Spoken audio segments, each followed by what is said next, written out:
Right, Krista, there are about 16,000 students in the district, and it's estimated that 70% of those students do not have access to the internet, and that's why the district says it is working to find a way to provide free or discounted internet service to families who need it. Most families in the Kansas City Public Schools district are like Nadia Whitley. You either choose to feed your family and maintain your home, or you choose to have internet. And in these days and times, you really have to make that choice. We spoke with her back in September about the lack of internet access for Kansas City students.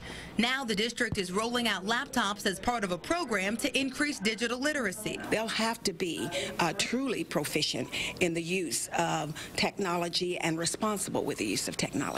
And so this is preparing them for the next step. The laptops are loaded with textbooks and programs to assist students inside and outside the classroom. But the majority of students in the district can't afford to access the internet at home.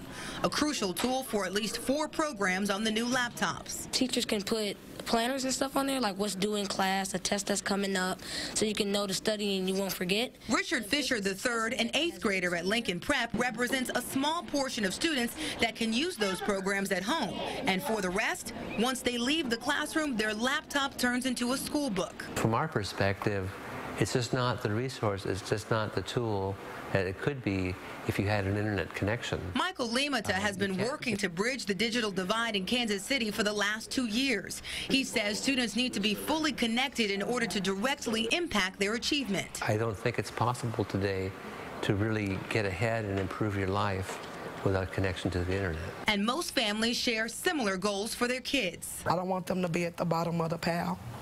I want them to be on top.